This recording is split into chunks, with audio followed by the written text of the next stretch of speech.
Oh, and we're live.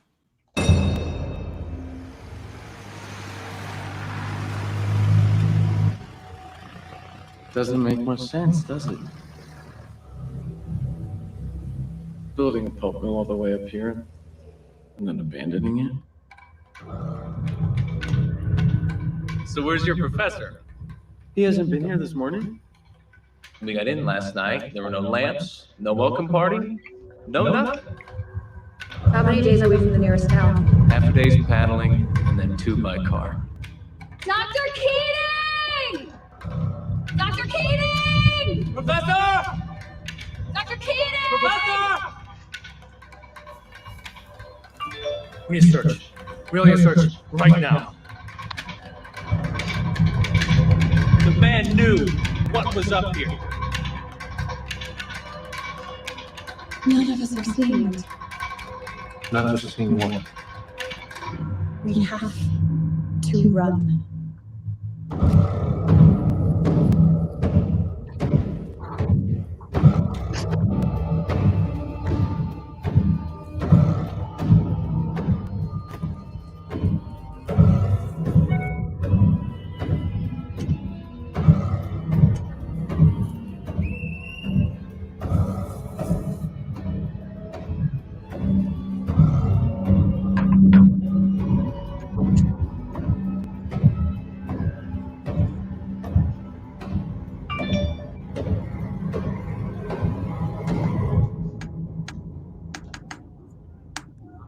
And action.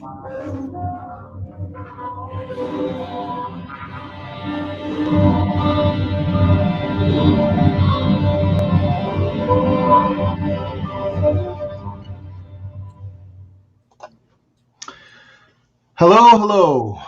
Hi, Troy. People. How are you doing today? I just wanted to share that with you. That was the trailer for the movie called Flora.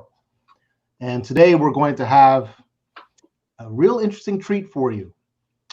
The interesting treat is not only are we going to talk about the film, we've got the filmmakers, the actors, the producers. Okay, they're beaming in as we speak. They're going to join us for an hour, if you like it, a little bit longer, and talk about their experiences producing Flora, what it's about, and all the other gems that take place in filmmakers' lives. So, with all that said, I'd like to introduce you to Sasha Louis Vukovic. I hope I pronounced that right. Perfect. Teresa Marie Duran, and Dan Lin. And where are you guys all coming from? Sasha, where are you beaming in from today? I'm beaming in from just north of Montreal in Quebec, Canada, which is right around the area where we shot most of the movie. Wow. And how about you, Teresa? I am in St. Paul, Minnesota. St. Paul, Minnesota. All right. Awesome. And you, Dan? I'm in Gaithersburg, Maryland. Just quarantine with my family. Yeah. All right. Lockdown. Huddled in. Yeah. We're all kind of East Coasty, except for Teresa. She's Midwest. So we're not all kind of East Coast. Well, the three of us. That was the kinda. Yeah. Awesome. Well, I'm beaming into the world, to the internet from South Florida. I'm coming to you live via the epicenter of the Rona. And folks, it's for real. Okay, it's a problem. It's a big deal, and it's affecting everybody and everything. And folks that are in the film industry know all of this quite well, because in most cases everything is stopped other than writing, and I can imagine it's even influencing the writers too. So we're going to talk about a little bit of this today. We'll cover all points that we can, and if you have questions, do not hesitate to send us your question or comment through your channel, whether you're coming to us from Twitch, Twitter, YouTube, or Facebook. We will try and entertain every single question that you have. So starting out, we're going to cover a bunch of things today. just to let folks know, if you haven't heard about Flora, I categorize it as a science fiction, but more importantly, I think I categorize it as a sci-fi that was written perhaps in the late 19th century. Late 19th century is the late 1800s. So yeah, someone imagined and had this imagination and blended a little bit of science with their story. It might appear as we see Flora. And that was the big interest to me when I first saw the film. I saw the film actually at SciFi London, London Science Fiction Film Festival, which was Louis Savoy is the grand master of ceremonies of that event. And if you are in that part of the world, in London, in that part of the world in Europe, I highly recommend visiting with them whenever they have their events. They're quite social, and you'll see content that's out of this world, as I have. And that's one of the reasons why Flora was invited to SciFi. So the film did quite well at SciFi Miami. It won Best Soundtrack, Best Director, Best Cinematography, Best Supporting Actor, and Best Science Fiction as a whole for our feature category. So we were impressed. And if you've seen the film, I think you might be impressed as well. So to me, as I describe the film, and this is where we'll get some feedback from our audience here, I kind of describe it to folks as if you've seen the movie Girl with All the Gifts, and if you've seen the movie Contagion, these types of pandemic type movies, in particular, like the ones we're experiencing, it shed lights, it highlights a lot of the commentary that one might experience living through these times.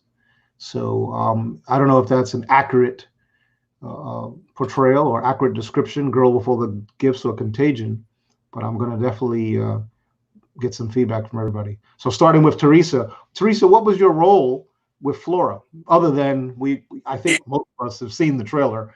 Yes, you were one of the actors in the film, but I'm sure there was a lot more going on. So tell us what else you did in the movie. I think you had a very significant role, if I'm right. Definitely, yeah, it was definitely a collaboration. Sasha, Dan, and I met in drama school. So it was kind of, the three of us and then a few other friends who got together to make this thing come to life. So we all, co-produced it. And then, Sasha and I worked on production design as well together. So we did production design and art direction. Myself taking the lead on the art direction side. And then what else did I do? It was kind of a see a hole and fill it type of production style. Right. So we all kind of collaborated together in many, many ways. So you were also a producer in the film. You were also a producer. Yeah, I was. And kind of from start to finish, it was my first go at seeing something from scripting all the way through to distribution. So it was an awesome experience. Oh, that's fantastic. First time. So that would be correct to say you were a first time producer. I was a first time producer on this. Yeah, this was the first. Oh, awesome. Yeah. And how about you, Dan? I think we all were first time producers on this project. I mean, this project was born out of a desire to create work that would allow us to continue working with each other. Because I love how you say drama school, because I feel like it's such a UK thing. We all went to a conservatory in Chicago, and Sasha, being Canadian, after we graduated, he returned to his home country, the promised land, the most beautiful nation in the world, Canada. And so we were like, oh, well, we'd love to continue working with each other. And so Sasha knew he wanted this, so he started working on this script. I think that was, like 2013 to 2014. Yep. And then once he approached me and another one of our producers in 2014, he showed us the script and talked about the vision of it. and basically we spent that year arranging funding and figuring out like, okay, how are we going to do casting? Who are we going to look for? We know people through school. We want to cast a wide net as well. We got to look for actors in Canada and in, Los Angeles, New York, Chicago. We wanted to do the whole thing, Yeah. And there was a ton of stuff we didn't know, a ton of stuff we wasted money on and lost and messed up on, and we can, Really? stuff Really? like that. But yeah, it was an incredible learning experience. I totally agree with Teresa about like seeing a hole and filling it. We wore a lot of hats. We basically, our whole team was like 13, 14 people to try to pull off something of this size. Which is very small, which is very, yeah. Yeah, and so I actually think it's a testament to everybody's work and everybody's vision and like what we are able to pull off that we're even still talking about it like today, because I think we released like 2016, 2017, and like there's a lot of big films, big money films that nobody's hosting events like this anymore. So I think it's really great. Sure. It's awesome. Yeah. Okay, and Sasha, tell us your role. You were director as well as, because actually you won the award for best director. This is my project. Was my first time directing anything. It was the first time that I did that. I wrote and was the primary producer on the film, and managed production design with Teresa as an art director. And that element is really interesting to me, because in scripting this, it was always, I didn't write the script out of a sense of, am I going to make this possibly? Is this something that needs to hook somebody else? It was very much I was writing a piece with pretty much all the actors who I wanted for leads in mind for those characters. And similarly, the locations that I wanted, I had those in mind while I was writing the script. And sometimes when I wouldn't know where one of the locations was, I would go and find that location before I would accomplish another section of the script. So what was happening was that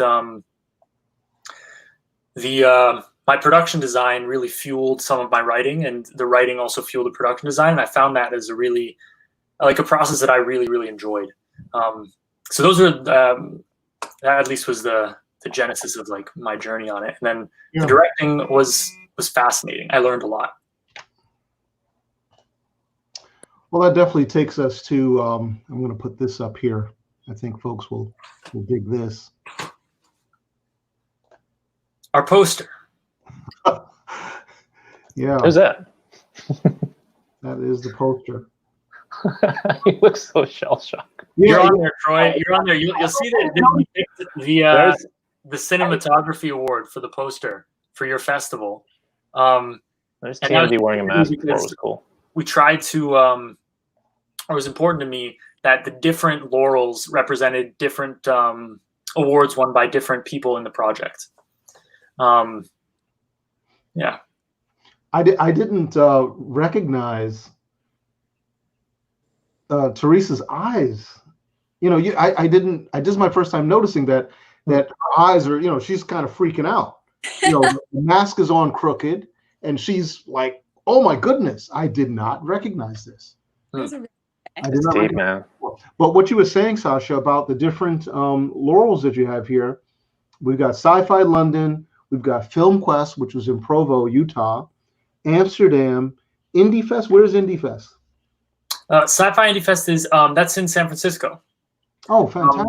The film festival is run. The over banner is San Francisco Indie Fest, but their genre section is called Another Hole in the Head.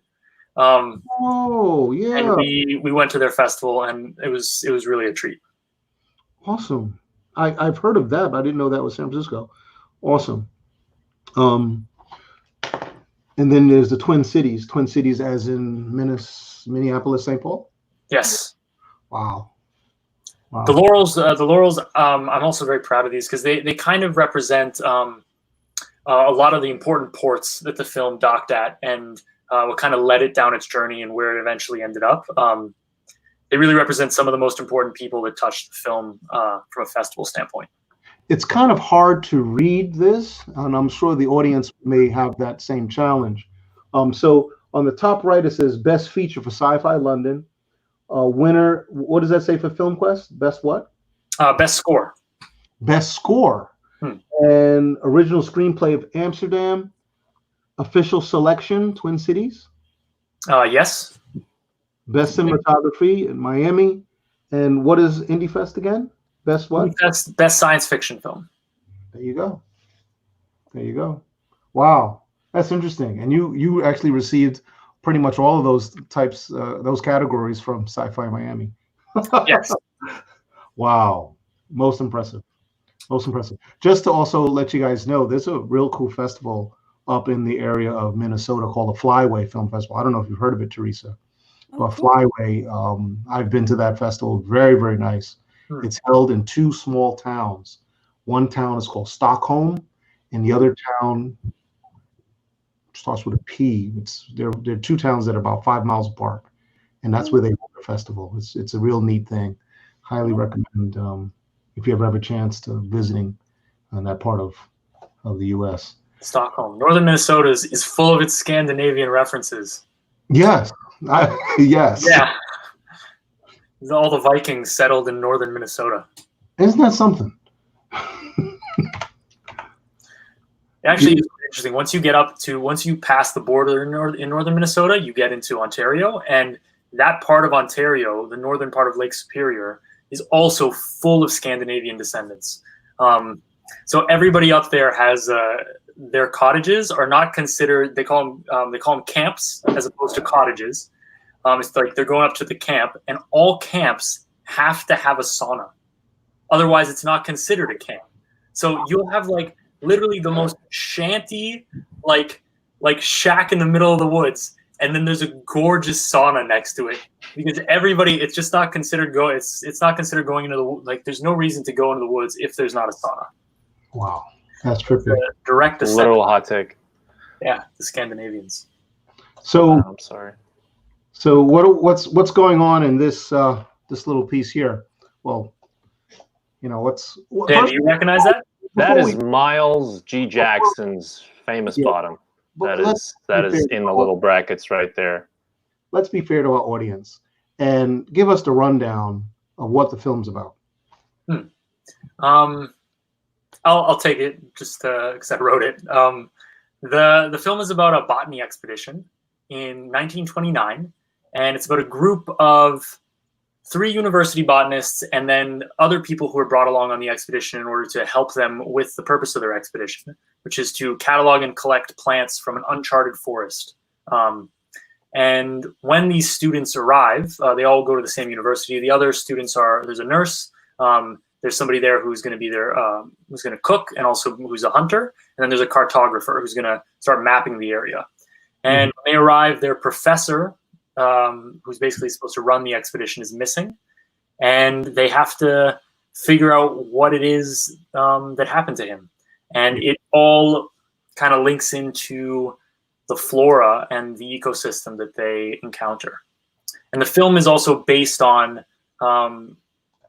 plausible science. So it's based on some real botany that exists, and it's kind of an extrapolation I did with what could happen in a certain environment with that botanical organism.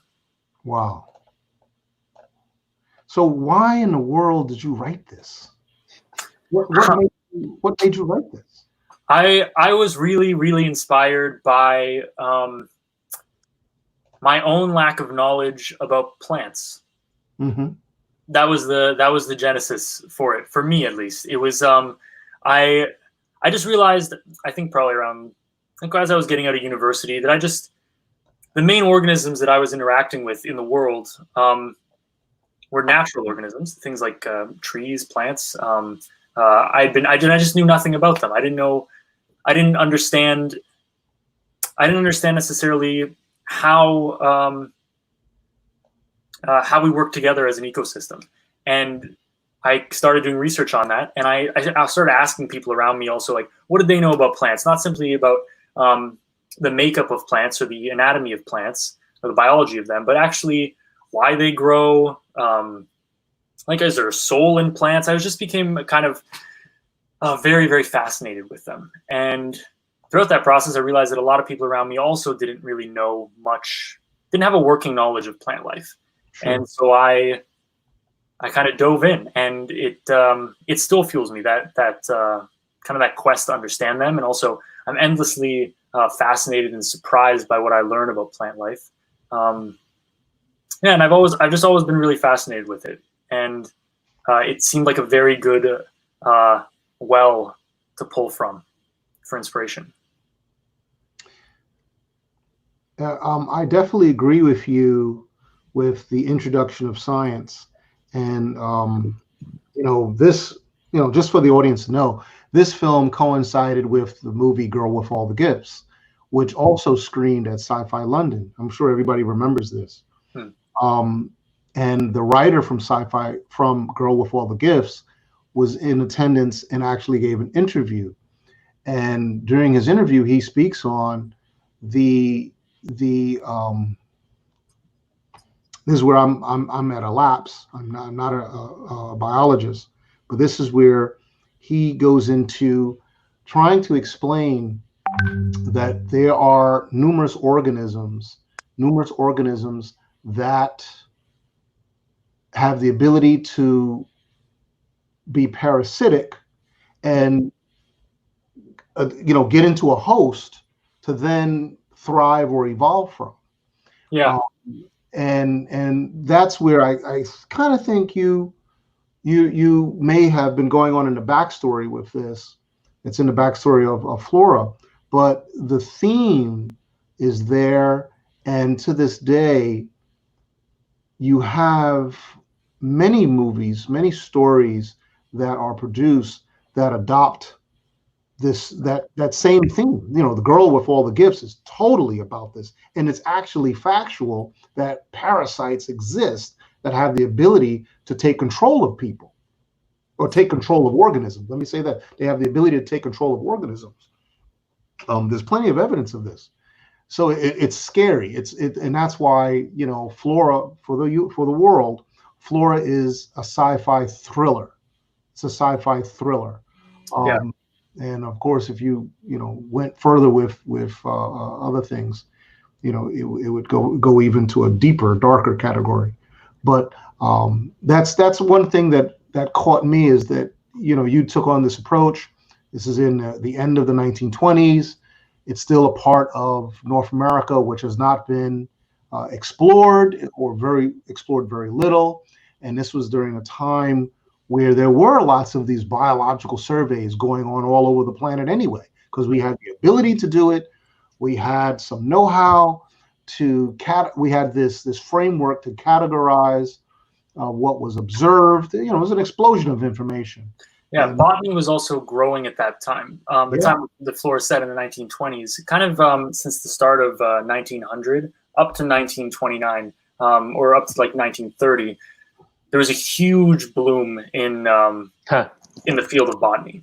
And so I was also really fascinated with that, because the tools that these students were using, the things that they were using, the knowledge they were learning, they were kind of pushing the forefront of their science as well, which I found really fascinating. And another thing about Flora, which I think is really unique, and this was also very inspiring to me in the writing process, is that the villain in the piece, or the antagonist, is really a non-traditional. It's not in any way malicious.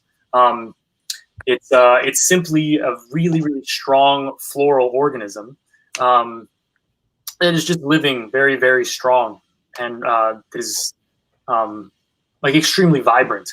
And having that be something that was not necessarily trying to hurt anybody, it wasn't any kind of predator or prey environment.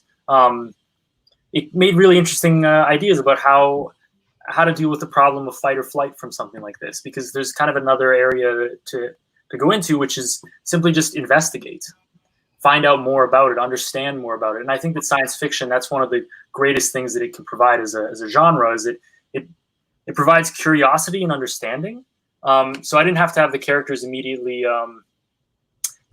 just be in fear. The film is like, I think it's not necessarily a horror film. I find it to be much more of an adventure, because it's about discovery. Right. Cool. Dan, Teresa, you guys want to add something to this? Well, Sasha touched on it a little bit, but I really love a lot of people are fans, and I think that there's a lot to be said about taking a minute to understand something before you fear it. And I think that that's something that I was really inspired by within the story. Is I think that, you know, they have to run because they realize they can't survive it, but that they're also not fighting against it. They actually are people who would like to understand how it operates, and they have a great deal of respect for the ecosystem that is isn't, but as Sasha said. So I think for me, one of the themes that I really enjoy is that fear of the unknown and how it can just be a lack of understanding more than anything. What about you, Dan? I think that's great. I think the whole sense, something that really helped motivate me while we were working, and especially when things were tough or confusing or really difficult, is just how, hey, Chloe, Chloe's an actor friend of mine. Thanks, Chloe. Something that I really liked is just how rich the script was in terms of how things weren't black and white, you know? The antagonist of this film not only doesn't hate the characters of the story, it doesn't care. Like it's doing what it's doing in the way it's always been doing it for like millions of years, maybe. And I think that's even more terrifying in a certain way. But and it took me a little while to get that too, because like so much of the film is about like survival and fighting for your life and the life of people you care about. But there are sections of writing that my character and other characters go into where they basically talk about just how like in awe they are of this thing that's been threatening them. Mm-hmm. And how it's amazing, and it's not like you're not here to fight something. I mean, it's similar to this pandemic in a way, in that like I hate what it's done to people and the lives that it's taken, but it's simply something that's trying to do exactly what it's designed to do, which is like survive and replicate and do all that stuff, right? And it doesn't care if you hate it. It doesn't care if you're angry at it, and you can't defeat it with weapons or fire or anything like that. Like it's just, you have to think deeper than that. And I think this film challenges the characters to think deeper than that. And they're human and they make mistakes and they have to deal with those consequences. And watching all that play out in a way that we were able to do and like just capture and cultivate, that was super engaging and super satisfying, I think, as somebody who loves good storytelling and who wants to work on like really rich, dynamic, full-dimensional characters as an actor and as like a producer. I think that's probably the thing that I enjoyed most about it. It's just how there wasn't really a moment while we were working on this story that I felt like this is just a cheap fan service moment, or like, you know, this is the thing we added in because Hollywood does that. I think we were able to free ourselves of a lot of those things, and I think. Oh yeah, well, I really enjoyed that. And that's one of the beauties of independent film, in our opinion, and that is, it's important to be able to go beyond the melodrama or just comedy, quick relief, which we're now seeing, you know, in a lot of the series that are being produced today. In my opinion, we're still in the explosion. We're still in a golden age of science. This is the second, but we're in another golden age of science fiction. There are so many awesome sci-fi series that have come out over the past 3 years. There's no time to watch all of it. It's not possible to watch all of them without sacrificing your day to day. So, you know, to be able to produce something that is not just simple. Say it again. Oh, I was going to say to bring it home to you, and also to kind of go off of just what Dan was saying. Hello? Oh, can you hear me? Yeah, we can hear you. So, okay, to go off what Dan was saying there, just briefly, and also I said to bring it home. I know that you're located in Miami. I grew up in Miami over the course of from the age of 10 to 17. I lived in Miami, and being there, I lived through many hurricanes, and hurricanes were always. I don't know, when Dan is talking about the pandemic and how it's something which is not necessarily, it's not a malicious necessarily thing, or it's not geared specifically to. It doesn't have an agenda. Basically, it's just spreading at its rate. The idea that people in conflict with a certain kind of force of nature is a really interesting concept. Is I think something that was planted in me after living through many hurricanes in Miami, because the whole city would shut down. You'd have something that would come through. It would affect everyone's lives, regardless of who they were, and everybody had to kind of band together in order to get through that experience. And yeah, that's something that I also really wanted to highlight. These characters have to be intelligent, and they also have to be able to work together in order to get out. And all of the places where they are the weakest is where they don't do that. Right. Yeah. So on to our next question that I have is, what are your professional backgrounds? You guys are all professional in the industry, or do you have other endeavors that you're involved in? I can start if everybody wants. So I when I was 16, I went to Interlochen Arts Academy, and I did 2 years as a theater major there. So I graduated from that high school. Then I got my BFA, Bachelor of Fine Arts, at the Theater Conservatory at Roosevelt University, Chicago College of Performing Arts. And then since then, I spent about 9 years, well, not 9 years, 9 years counting school. So about 5 years in the city of Chicago, mainly doing theater. But I also worked on a couple of Dick Wolf shows. So like mostly NBC. So like I was on The Brave, I was on Chicago PD, Chicago Med. And this last year, I was a member of the Oregon Shakespeare Festival. So primarily what I do is acting for theater and for film. I'm also a member of both unions, AEA and SAG. Yeah, just kind of trying to produce and work on content that I think is meaningful, equitable, and has good representation. A lot of us may know SAG, but what is AEA? You said AEA is the Actors Equity Association. It's the official union for theater stage actors and stage managers. Okay. How about you, Teresa? Much like Dan, my roots are in theater. So I grew up in the Twin Cities, and I grew up working with the Minneapolis Children's Theater Company and some other regional theaters here. Then I met these guys at school in Chicago.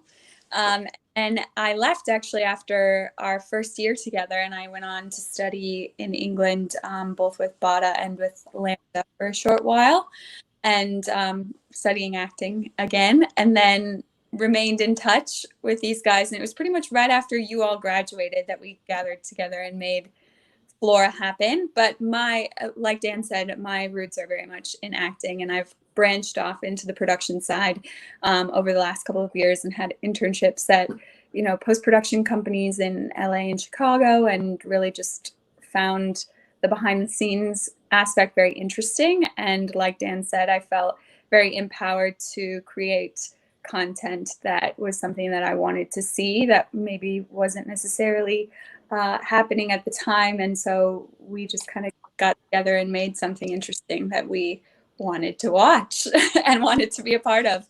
But my roots are very much still in acting, and that's kind of my first passion. And then the production side is becoming more and more passionate as years go on. And me, I basically had a career as an actor throughout school, and throughout that process realized that the thing that I wanted to dedicate myself to was writing and creating projects. And it was fascinating. I got to work with a lot of really, really good artists, young artists. I went to New World School of the Arts in Miami, Florida, and then I went to Chicago College of Performing Arts in Chicago, and also got a BFA. And I'm also currently on my way to becoming a Red Seal Mason, a historic brick mason, which is kind of like a separate career that I've done as I've done all the rest of this. And Flora has basically been the epicenter of my world as a filmmaking professional for the last 5 years. In the process of creating it and then coming off of it and figuring out all the contacts and just kind of shepherding the project has really been, it's been almost like going to grad school for film is what it's felt like, I think. Right. Well, that's pretty neat, guys. It's good that you've, are able to work in the areas that you really enjoy, that you train for, because it's not that easy for a lot of folks these days. And of course, I would like to know, how are you guys tolerating, or how are you dealing with it in this time of COVID? How are you dealing with this? I'll just go first with this because hi Alex. Alex just said awesome to hear from you guys. He did all of our production sound on the project, and he's brilliant. Thank you, Alex. To answer your question, Troy, I'll go first because mine's quick. I have been writing a lot. I'm currently at the end of 2 scripts, one a science fiction feature and the other one a political horror feature. Both take place at different points in history. So they're both period pieces and similar to Flora. And I've been using the time to work on writing. Situation in Canada is a little bit better than it is in the States for supporting people who have lost jobs or who are out of work. And so I've really been just taking the time to keep the people around me safe and working on stories so that when we come out of this, I have stuff to present. Awesome. That's good. This is a great time to be writing, and excuse me, people are going to take things, I think, a lot more seriously. I think people in general are taking things much more seriously than they were, say, 10 years ago, than they were 5 years ago. So I think as a result of that, we're seeing very serious content, very serious movies. But even though they may be fiction, they are, being produced and people are gobbling it up. In addition, we're also seeing lots of historical reenactments. So the historians are getting their day by publishing content which help tell a tale about how things got to where they are, whether it was 100 years ago, 200 years ago, during the Civil War, World War II, etc. There's so much of this now. And there have been some very interesting ones. There was one particular that I watched recently on the History Channel, which is called Grant. By far, it was a masterpiece. This thing probably going to get nominated, how well it was put together. And it told things that none of us ever learned in school.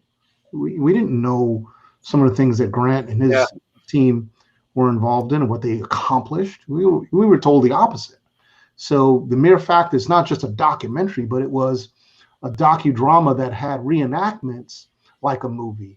And combined, you end up with a mini-series that does so well. It's done extremely well. Everyone that I have spoken to have seen it is blown away by it. Probably watched it more than once. Yeah. So good stuff. Can you guys talk a little bit about who are your favorites? Your favorite, and maybe Teresa and Dan may not be able to answer this without a little bias, but can you speak of any of your favorites of the cast members, such as like here, this scene with folks on the river? That's a pretty cool shot.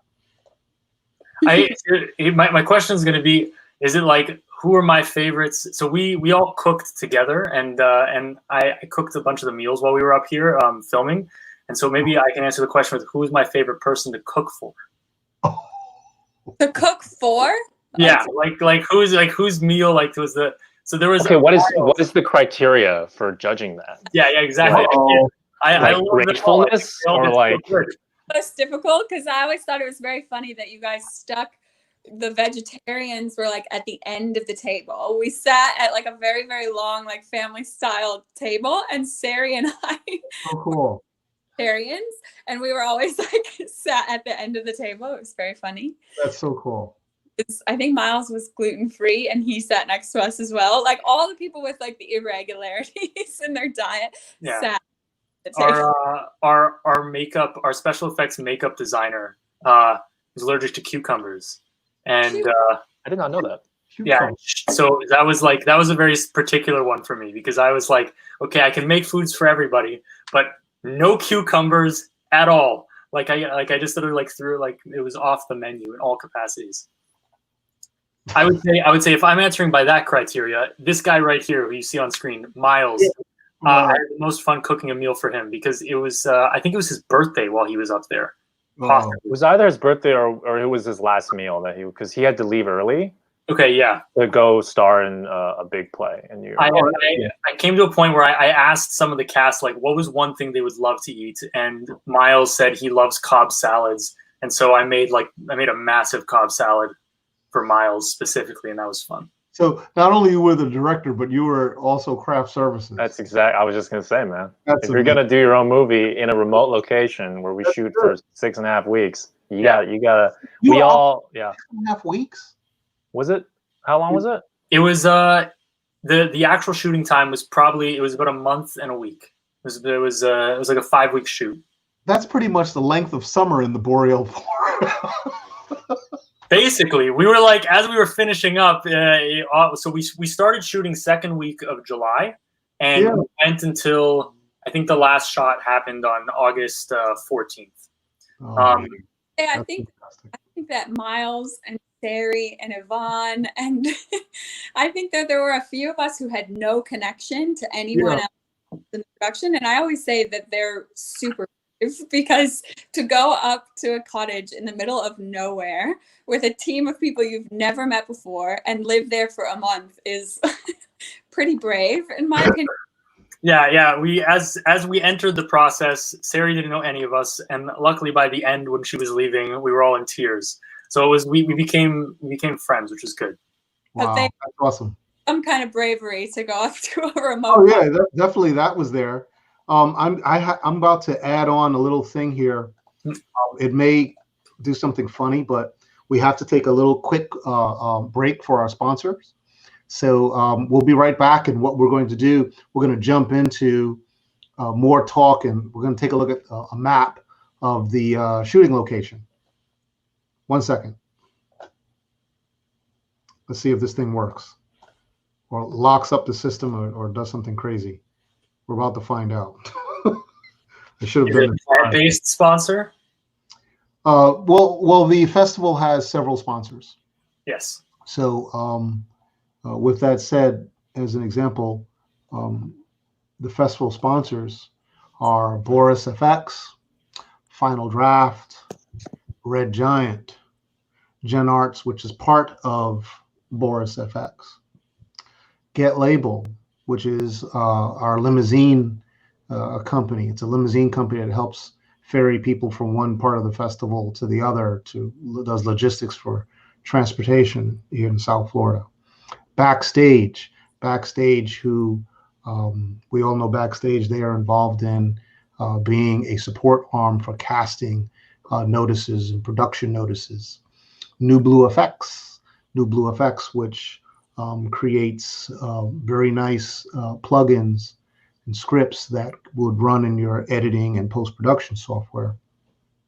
Inktip is also a place where people can obtain either deposit scripts or obtain scripts. So it's a service for writers, content creators. Third Dimension Multimedia.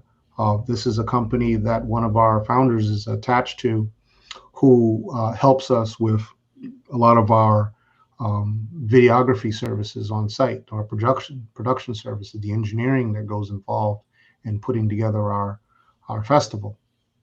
And last but not least is the famous group called All India Radio that I highly recommend. If you're a filmmaker, I'll repeat, if you're a filmmaker and you need music, reach out to those guys. They might be interested in helping you out for a very, very low fee or whatever. I don't know. It's at least offer. It's least worth asking them if they could help, because they make an amazing array of music that, in my opinion, fits the sci-fi genre very well. With that said, I'm going to push this.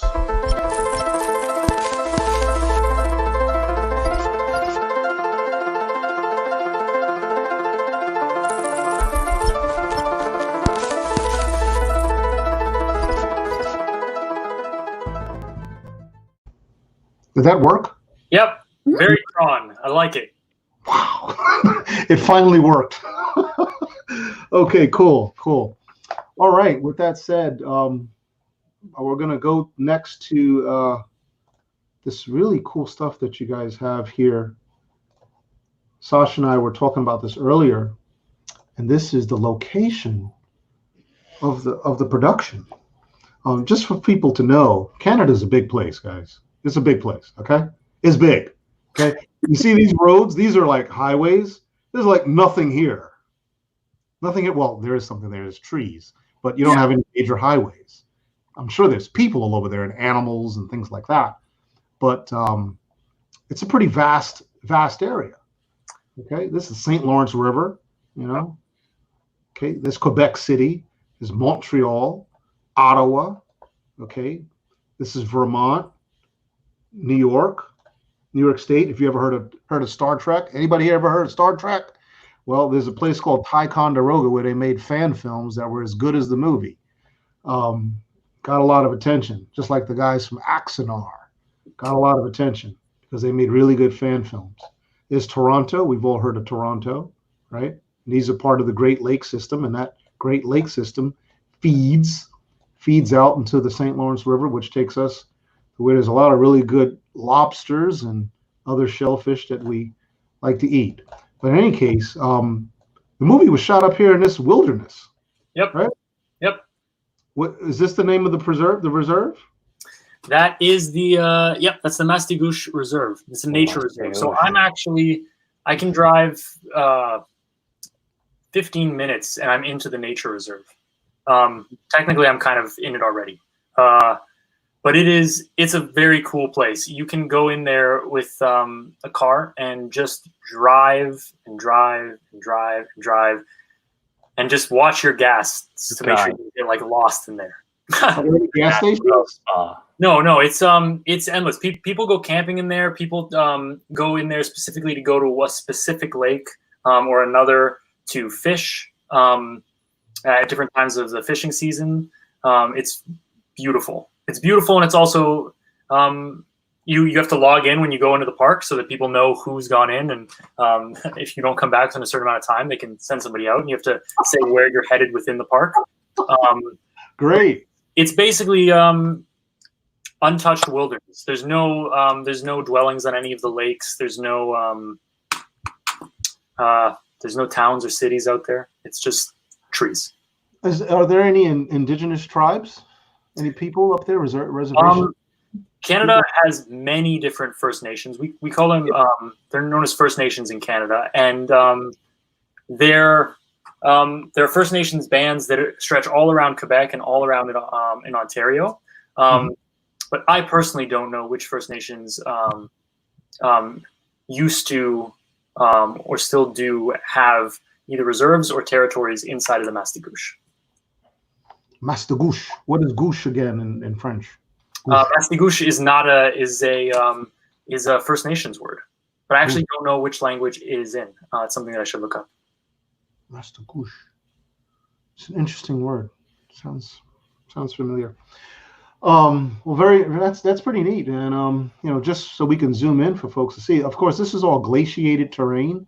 That's why you have these features, and it looks like something. To be honest, it looks like something has ripped along a rug, and that's what glaciers do. You're talking about the ice, and the ice is just scouring the surface of the land, ripping up the rock, and soil. All of that was gone, but it's just ripping up rock. and whatever's there, trying its best to flatten things out.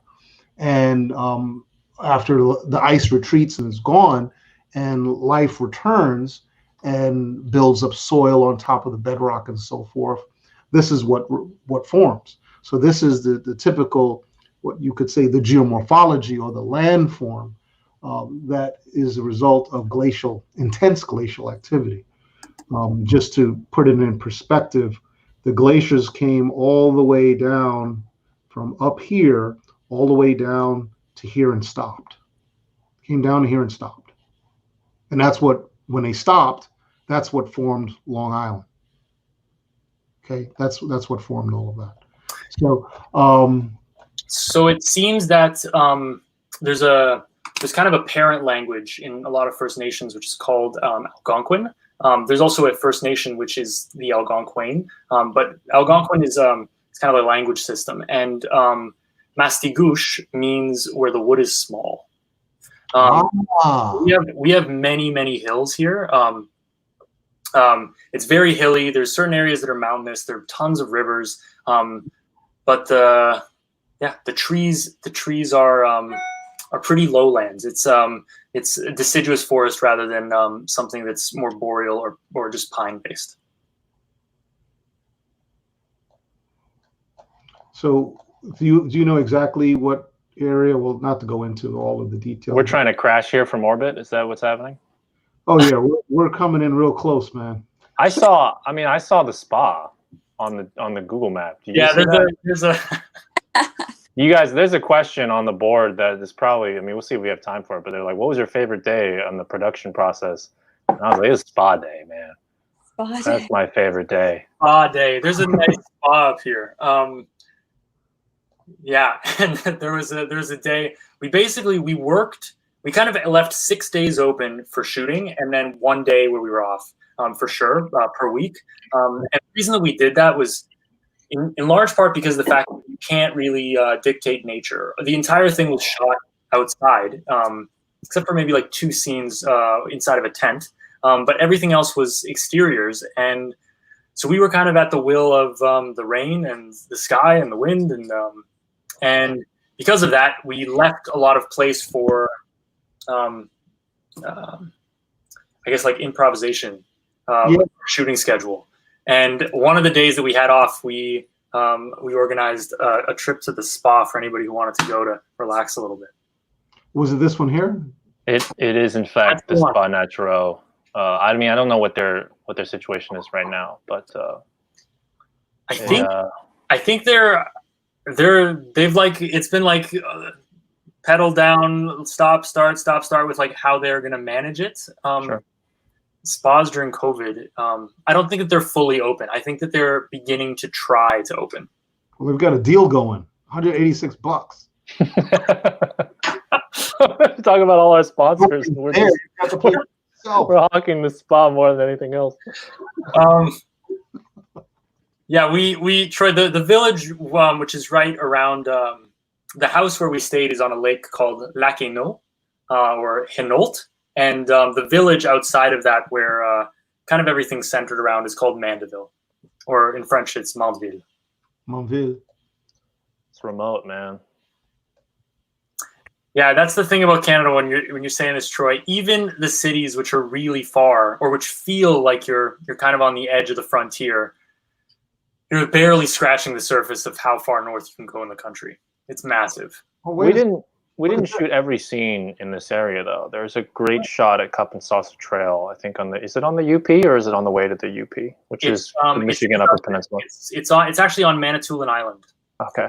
Which is you've got a missing operation going on. Oh, this is it's not a geological anomaly. That is actually a sand pit.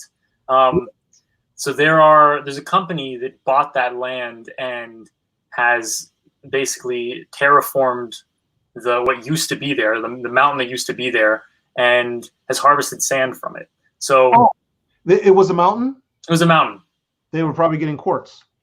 They may have well gotten quartz. I know now what they do is they basically sell rocks. They sell rocks in all kinds of sizes.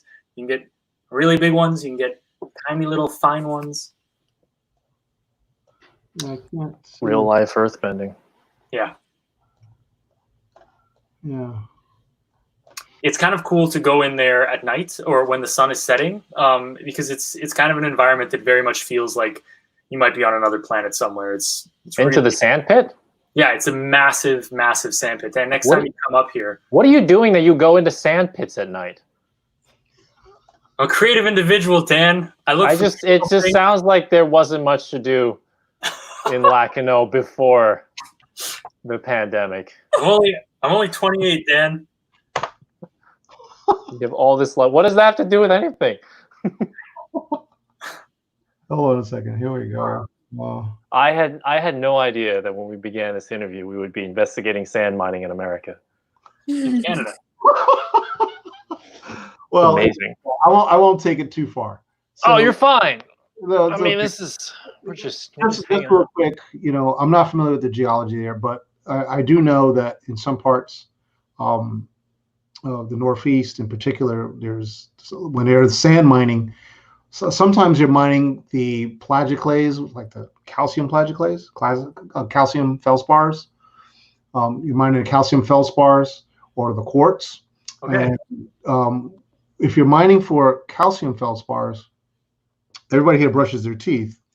That calcium is put in toothpaste, and that's what we use to as the teeth polisher for our teeth. Or if you drink Swiss Miss instant cocoa or any kind of calcium enriched food, yes, you're eating the rock. It's really cool. So you can't say it's not natural. So calcium enriched Swiss Miss, yeah, they take the rock. There's a company that I know of called Quartz in the Carolinas. They will crush the rock down and extract the calcium out because it's very pure quartz, and there's some good commercial grade byproduct, which is going to be the calcium that they can concentrate, and that's used to make a lot of different things. And one of the things that blew me away is they use it in food to increase the amount of calcium that's in the food, milk, calcium, anything that says calcium enriched, it's got rock in it, buddy. And it's not rock as you're chewing. You're not going to be chewing rock because it's not possible. But it's grinded, it's pulverized, it's turned into a flour, and that flour goes into the ingredient. So that's pretty neat, man. Yeah, Dan just brought up the fact that we didn't shoot the entire thing all around just right here. We did actually go a little bit west of here as well to Ottawa and also to Manitoulin Island, which I believe is the largest inland island in North America. And that is on Lake Superior. He says a little bit. It was like an 18-hour drive. Is that right? Yeah, that's pretty far, man. Yeah, that was quite an experience. You're misleading our viewers. Lake Superior, that's far away. That's all the way over here. Nope, it's not on Lake Superior. It's my bad. It's on the next one over. Manitoulin Island, right there. Right where your cursor is. It's on Huron. Right there. Boom. Yep. Is that when we camped in the tent? That is when we camped in the tent. We had the whole cast and crew in one very large tent all together. Oh man, the jokes. Yeah, it was interesting. It was like a lot of what we did in production kind of mirrored what the crew in the movie was going through. So we actually did have one night where we were all in a tent together. That was a really weird night. I remember all of us lying there and somebody said, "Sash, tell us a story." And I had to come up with a story. They're like, "Okay, what's the bedtime story, Sash?" And I have a little audience here of 10 people all squashed in this tent. I don't know what I said. You tried to tell a scary story, but you kept forgetting how it went. And so we were all just, we were just we really enjoyed that story, Sash. It was really great. That's funny. The way I'm responding now, yeah. This is an island in a lake with a lake. Yep. An island in a lake with a lake. Some kind of Dr. Seuss, And we chose this because of the view off of the Cup and Saucer Trail, right? So there's one specific shot in the film where you kind of just look out, and we needed like this view off a cliff, hopefully some pine forest, but then just completely untouched woods, like forest. I don't want to tell you too much, but that was your money shot that got you that award. I heard it. Yep. That was spoken about a lot in the festival. Where is Leslie? Leslie, you need to be here. That was spoken about during the festival, and that was one of your money shots, man. So it's a good thing you made that 18-hour drive, because that was one of the payouts. That's why you drive 18 hours. Joey, that's something actually to mention about independent filmmaking, especially when you're trying to make something where there's a certain grandeur to it that is beyond your means. Finding locations like that and kind of capturing like the grandeur of them was key to making the movie go farther than it normally would have gone. And that was like, we were very conscious of the fact that we needed to attain those things. We couldn't have explosions. We couldn't have massive set pieces. So what we had to rely on was beautiful like lookouts and nature in general in order to heighten the grandeur of the piece. Yeah. But that's kind of like what that's what I'm trying to say is an independent film with, or let's say, access to the right resources, because it's not a fact of spending money, it's having the time. Time is money. Time is money. And how you spend your time and your money acquiring your shots makes all the difference. One of the things that, and I'm going to say it, in the limited amount of time that I use to make films, I put in a significant amount of that time into how do I want this to be shot, and how can I get the most out of that shot while we're there. And if you have the right recipe, you can achieve a considerable amount with a short amount of investment as far as cash, but you have to put in the time to wait the right time to do the shot. In this case, correct me if I'm wrong, you could not have shot this film if it was February or March. No way. Or December. Botanically, it wouldn't have made sense. And it would have been, it would have cost you probably a whole lot more to do it, because now you got to heat everybody at the same time. Sure, winter is a particular challenge. One of the pieces I'm writing actually takes place in the winter, and that's something that gets talked about a lot.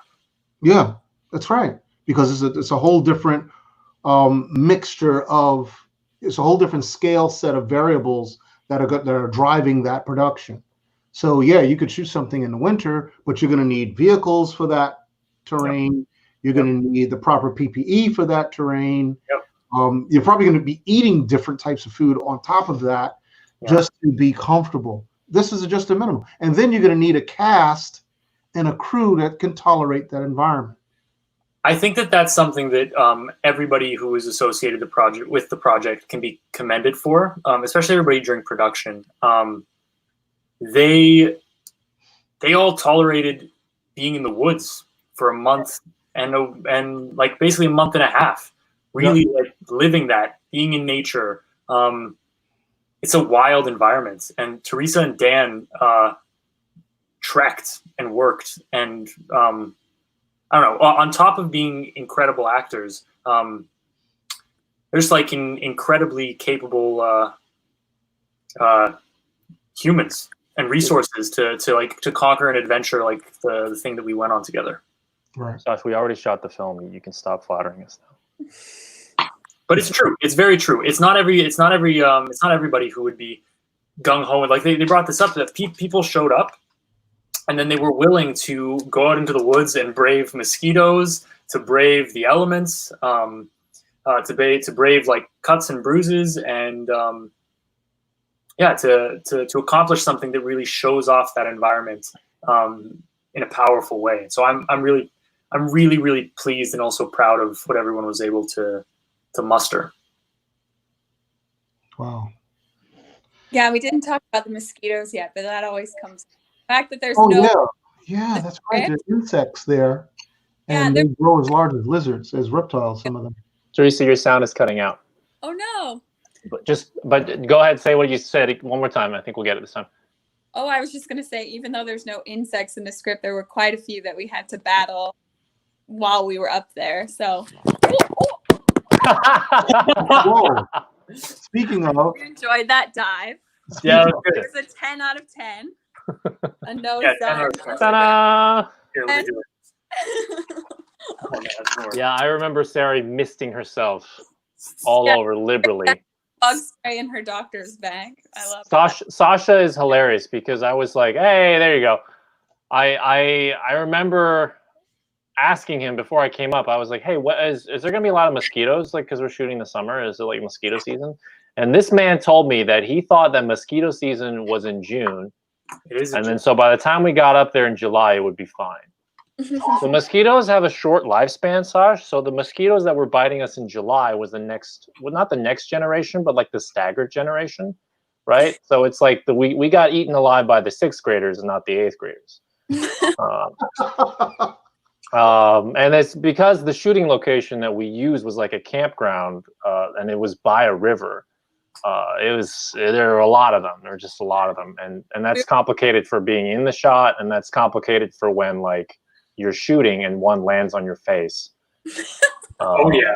Or like on your hand. I remember I actually saw one on my hand, and I like shook my hand, and he didn't get shaken off because it was like Ready to it had go. already started eating. oh my goodness. That was so gross. That takes me to two other questions, and one of them is, and this may be for Sasha, if you could speak on the software you used to write the story, and secondly, what was the software that you used to remove all of the mosquitoes? Because we didn't see mosquitoes in the film. Yes. So the software for writing it is actually Final Draft. Oh, they'll be so thrilled. Yes. Which is, Final Draft is Final Draft 11. I actually, interestingly enough, still have Final Draft 8, which I love. And I have a Mac, which my writing computer, which doesn't go online, and so does not update in any capacity, simply because of the fact that I like how everything works really, really well, and it's specifically for writing. And so my Final Draft 8 is key. I'm on it every day. Wow. Yeah. Awesome. So the whole script was written on that, and then the editing was all done on Premiere Pro, and the process of taking out the mosquitoes, I actually don't know what that VFX artist, what program he used in order to do that. I do know that we used DaVinci for a lot of the color correction, which was part of it. Color correction allowed us to handle some of the elements of the insects that were in shots.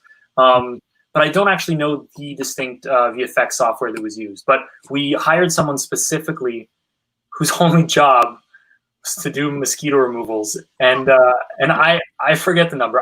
It's over 100. I think there's 113 or 118 different insects that were removed individually from the film. Amazing. And this is not because for those watching, this is not because I'm like too much of a stickler for that kind of stuff. It was because one of the main conceits in the project is that there's no fauna in this forest, so we couldn't have any animal life. That's right. And all I can tell you to add to that, just about every film that ends up in some sort of streaming service, every professional film, because you guys are professionals, okay? Every professional film has VFX in it, has visual effects in it, everyone.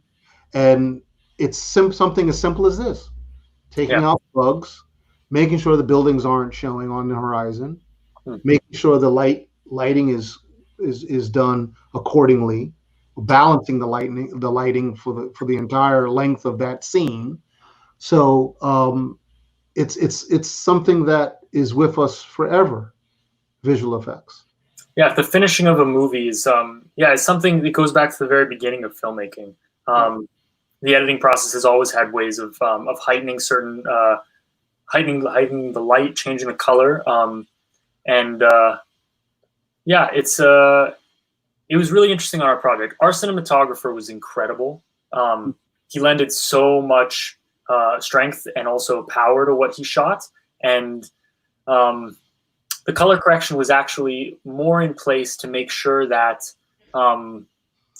we made sure that our greens matched throughout the entire film, and that the forest in itself, this is another thing, it's tied into the story, is botanically, if you actually had a forest such as the one that exists in Flora, where there is no animal life, there would be no color in any of the plants. Because color in flowering plants developed in order to specifically attract animals to those plants to help them reproduce. And in this forest, animals are eradicated, so everything would just be vibrant green. So one of the main reasons we had to focus specifically on color correction was in order to make sure that everything was green. Yeah, I'm sorry to say many flowers were harmed. Oh yeah. There's because we lined up the shot, we liked the shot, but there are flowers in the shot. We're like, we relocated them. Yeah, they got relocated. Don't feel too bad for this forest. It is incredibly wild. I'll just give this little tidbit. When we finished filming our section that happened inside of the expedition camp, we left the expedition camp like the characters do, and we went into the woods and we shot for a while. And when we came back after about like a week and a half, 2 weeks to the expedition camp and saw what had happened, it blew my mind. The forest had literally overtaken it. All the shrubbery had grown an incredible amount in those 2 weeks.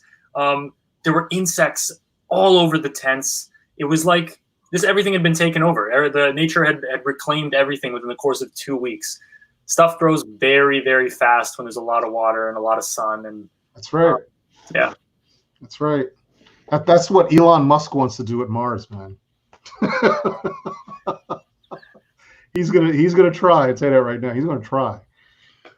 Well, that's pretty neat. So, a couple more here.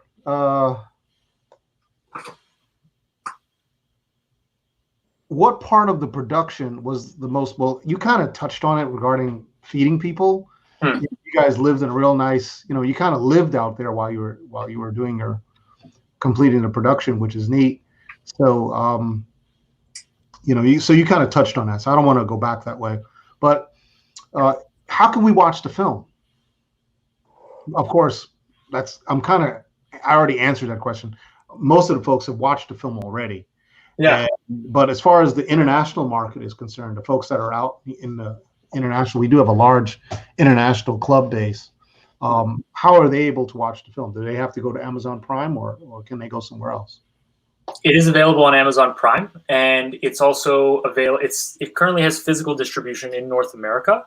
So we have Blu-rays that are available at Best Buys and available in multiple online retailers, also on Amazon. And so you can purchase a copy that way. As far as international distribution goes, we don't have a company specifically focused on Europe or in Asia, but we do have plans for that in the future.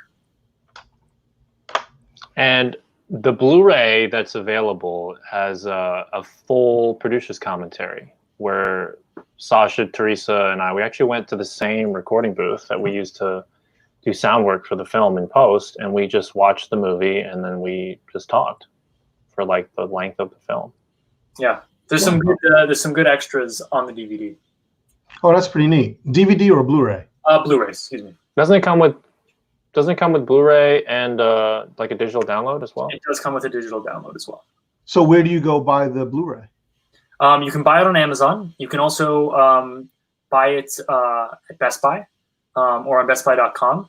And I believe it's available in a few other places. Well, there are other areas where you can find it as well. Mill Creek Entertainment is our distributor, and on their website, you can see all of the places you can purchase the film. Okay, so if we go to Mill Creek Entertainment. Field trip. Here we go. Bam! Look at that. Wow. Oh, look at this. A brilliant debut. I've actually never seen this. Yeah, that's Louis, man. Yeah, that is Louis. Yeah, big shout out to Louis. Louis is an incredible man, and he gave us our first shot with this film. And I was telling Troy earlier today, before we started this interview, that Troy really gave us our second shot with this film. Well, it's a triumvirate. It's Louis, it's Troy, and then Jeff at Mill Creek, who's our distributor, who really came in and believed in our project. And those three individuals have kind of been with us, have kind of steadfast with us, and really supported us. And I'm very, very thankful to all of you. Awesome, man. We are happy that you not only made the film, but we're also happy that you do have some success with this. There is a success story. Most independent productions, the majority of them, do not have a success story as far as generating revenue for themselves. And I don't know to exactly what scale, but the film has made some of a return on your investment of time and resources and money spent.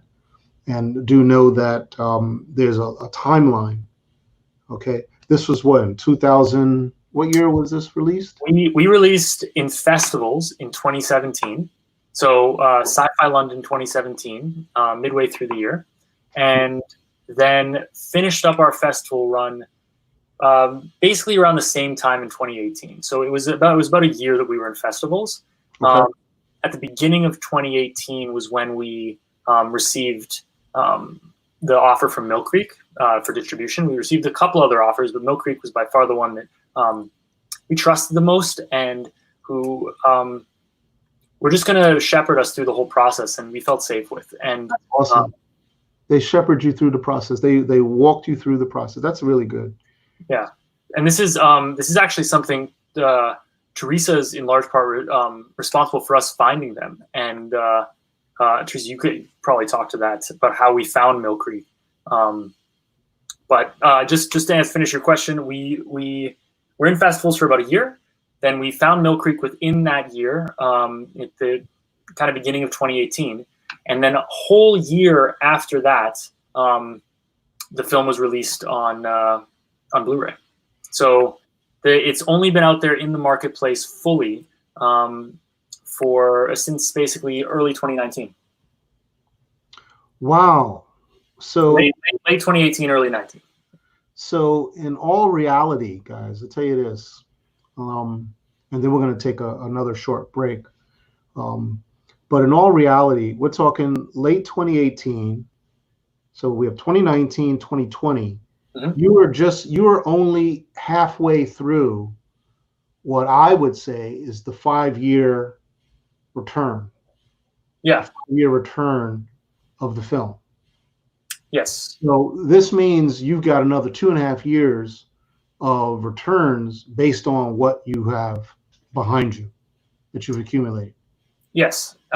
You should see that same amount of revenue from your distributor that you have. You should see that. I would say that's a guarantee. Now, the only thing that may change that guarantee is the fact that we are now in a cultural shift. True. Where if your film, and I'm not saying that you did anything wrong, if the film came out a year prior, you would be 3/4 of the way down the road in returns, which would be more money than because you'd had another year, and that year would probably be an even greater demand than 2019. I'm almost certain of that. Now that we're in 2020 and 2021, this cultural shift, no one can predict what's going to happen. However, the folks who are controlling and are at the front lines looking at the revenue, which is what we have in your distributor, they are able to forecast best than anybody else because they've been looking at this picture for a long time. Okay. In the not too distant future, I'm going to be inviting, which I think was the same time that you guys were at the festival, Slave Girls on the Moon, which was Joshua Kennedy. And all he does is produce film to DVD, film to DVD. That's all he does. Sure. On the DVD. That's his model. He somewhere between 10 to 20 feature films when he graduated film school under his belt. And I'm very interested in hearing that financial perspective, because I think this cultural shift is changing the way people consume, changing the way we watch film. All of that has changed, and it's going to be changed for a while. Certainly. And it may be change. It may change it may change, period, and not go back the way it was. So, but congratulations on this, guys. Let's take a quick break. We're going to do it's another commercial break that I have to do for my sponsors.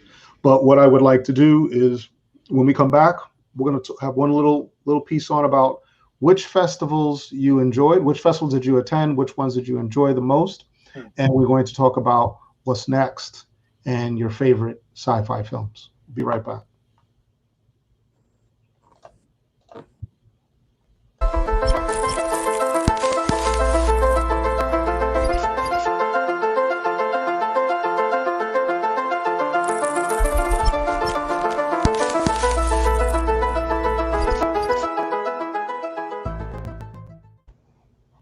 All right. Little thing here I want to share, and that is that one of our sponsors is called Boris FX. Boris FX makes some absolutely awesome software that is utilized in so many different types of films, anything from genre films to nonfiction films, and the list goes on. Okay, highly recommend trying out some of their utilities in filmmaking. You may be familiar in what they've utilized. Here's another one that they produce, which is the Sapphire scheme. This is something that's like the Avengers and so forth. It's all kinds of really cool things that you can do to your productions to make them look like they're top of the line. Yes, the festival still has submissions open. So if you're a filmmaker and you would like for Missy Fee to give a good look at your film and see if it qualifies for the festival, we are open. Red Giant. Red Giant is amazing, guys. Red Giant, look at this here. Independence Day, but with dinosaurs. This is, that's totally made with Red Giant. If you've seen that famous series called, what is it called? Throne? What was the one with the throne and the dragons and all of this stuff? Game of Thrones? Game of Thrones. Thanks, Dan. No problem. Red Giant. Thank you, It was Dan. either that or Watch the Throne. Dan, on top of being the best connoisseur of burgers and fries, also is the most heavily versed in fantasy. You make it sound like that's all I eat. That's No. not all I eat. Dan has a very good palate. Okay. Red Giant is a huge engine behind all of these fantastic films and their content. New Blue is another one of our partners, sponsors, I should say. But they offer some very nice plugins that could be utilized in any editing post-production platform that you are using. They can cover quite a many aspects of this, especially if you're looking at any live streaming events. They have very, very good live broadcast tools to go along with their post-production tools. Once again, we talk about Backstage, and I just did a pull on Backstage. The productions, yes, we're going back into production. People are doing a lot. They're putting in a huge effort to get their productions going in this time of COVID, and to show that 442 productions in the Miami area already, 1,065 acting jobs in the Miami area. Okay, there's a lot going on. Okay, there's a lot going on. How they're doing it, I don't know, but they're trying. I already mentioned All India Radio, Ink Tip. You need a story? You don't have to write it yourself. Get a deal with a writer. spin it your own way. Inktip is a resource that you can access stories and like content. Get Label, I spoke about Get Label already. Limousine services. Third Dimension Multimedia, like I was saying, Ed Figueroa, who's one of our founders, is the mind behind a lot of the engineering that went into our festival setup, and what allows us to have such a wonderful festival, depending on our venues, of course. So really cool things that I wanted to definitely share. So let's get back on to where we were. Final draft. So what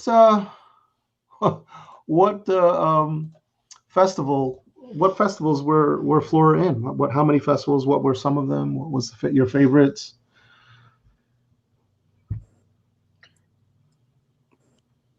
Well, we premiered in London, which is not something I ever thought we'd get to say when we started out. That is very cool to say, actually. But that was, and I think that was a result of a couple things, right? You guys can talk more about that because you guys handle a lot of the festival submissions. But I think we were holding back on our American premiere because we wanted to have a specific festival or like a festival of certain size to do the U.S. premiere with. And so Louis gave us the opportunity to do a world premiere in London, which allowed us to come out sooner and then share the film with more festivals because they're very well connected, as you've said, but also take a little more time to figure out where we were going to premiere in the U.S. Right. And that was an amazing time because I think I visited the UK when I was 15 or so, but I never had a reason to go for work or anything like that. And so it was so cool to be able to cross the pond and check it out and be there for something that we worked so hard on. I know Teresa spent more time there because she attended drama school there and did a lot of programs, so that must have been really cool too. Did you stay for the 2 weekends? I think I was only able to do one. One weekend. Yeah, which is a shame because I would have loved to see it with as many audiences as possible, and then get to talk and things like that. But it's a fantastic feeling. Their venue is very nice. The Stratford Theater, I think it was. Yep. Very, very nice venue. Actually, a nice part of the city. Did you guys stay in that part of the city itself? Where did we stay? We stayed in a B&B. We rented. Everyone who attended, we rented an Airbnb that was like very whimsical. It had like it was built on top of a pub. And, I think there were 3 stories. It felt like a little bit of like a Harry Potter, Ron Weasley bunker kind of thing. Yeah. It was stories throughout our festival run. I didn't stay with you guys. So who was in your group? Teresa, sorry, your sound cut out. Oh no. It's okay. Up again, otherwise it will fall again. But no, I was saying we had a couple of very interesting stays throughout our festival run. We had a couple of very interesting Airbnbs, but we had quite a few of us who went over for London. Our cinematographer and his wife went over, our editor, the 3 of us. We had a big group that went over for London. Yeah, there was about 6, 7 of you guys, I think. Yeah. That's neat. So what was some of the other festivals that you screened at that you can highlight? You said Amsterdam before. How was Provo? How was Provo, Utah? We had another very whimsical B&B. We stayed that festival was awesome. We had another good group that went for that. Good. It was a nice way to bring everybody from the production. It was very cool. We brought a lot of key members from the production back together to go to that festival. And one of the chief joys actually was all being with each other and seeing each other and kind of like supporting the film at that festival. And also our composer Nathan Perlman was able to attend that, and he hadn't met any of the aside from Dan. Dan is the one who found our composer and brought him into the fold. And aside from knowing Dan, he hadn't met anyone else on the team. So that was very, very cool. We got to bridge a little bit there. Awesome. That's Nathan is an incredible musician. he and I actually went to high school together in Maryland, and I ran into him by accident on Thanksgiving, the year that we were looking for a film composer. Yeah. And we had somebody in mind, but then that person fell through. So then I asked Nathan if he'd be interested in meeting Sasha and working on the project. The two of them hit it off really, really well. They worked on. Nathan is great with a lot of like incredible sound. He was able to write 2 original 1920 style songs that I actually sing one of them, and then Nathan's sister sings the other one. He is a graduate of the Juilliard School of Music and for musical composition. So we actually hired some students there to help us do our score. So we had a very professional level of score and music, but we were able to do it quite affordably. That's awesome. Yeah. And I mean, 2 other film festivals that I think were amazing were Troy, yours was a fantastic festival. It felt, I having lived in Miami when I was younger, I hadn't been back to Miami, and it brought with it like a lot of emotions, and it was grounding to have your film festival be the reason that I was going back there. And you were so welcoming. I loved where we screened the film, and I think one of the things about your festival, which was really, really, which stands out to me, is how geared it is, and how the heart of the festival is about a passion for science fiction, and like a true love and an understanding of the genre. And that's something that is lovely. It's a reason. I mean, we made this movie because it's something that we love, and these ideas are things that we like to think about. But to find others, and especially to find festivals where that was key, and it was really, I don't know, just like very, very important to why the festival was happening. It was kind of like the lifeblood that gave the movie everything that it got.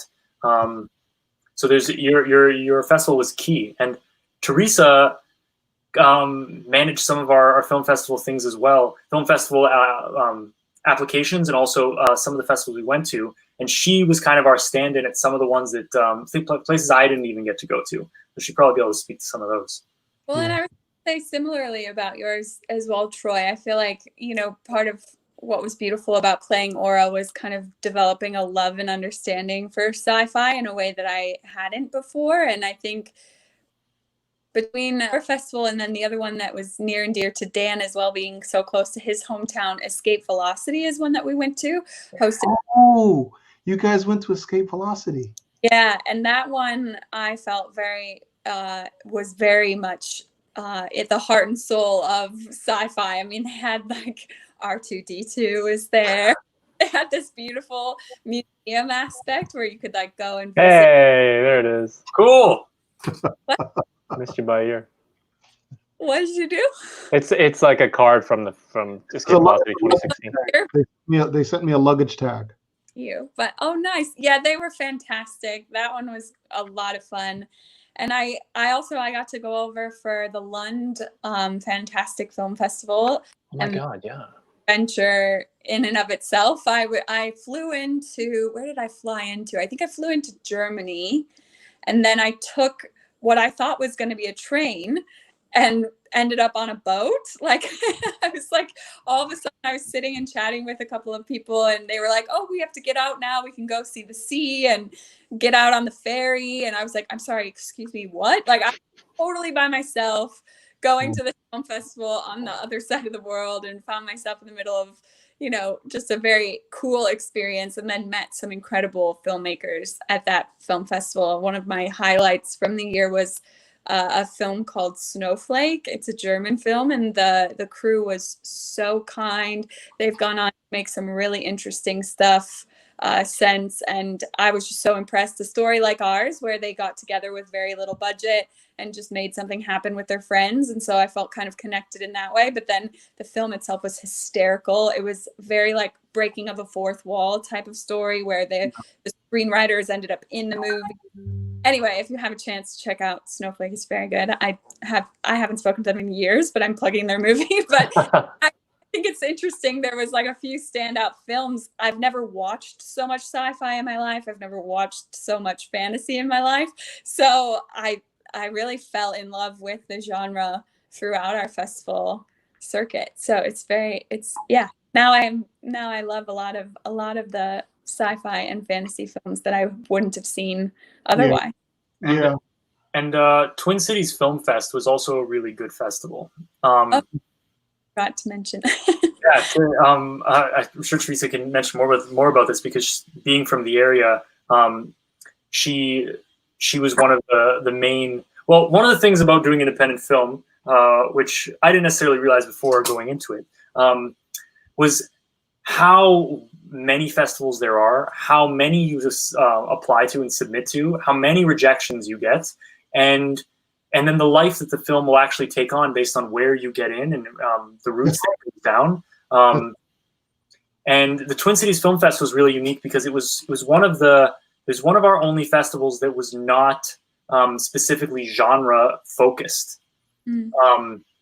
Teresa, I'm sure you.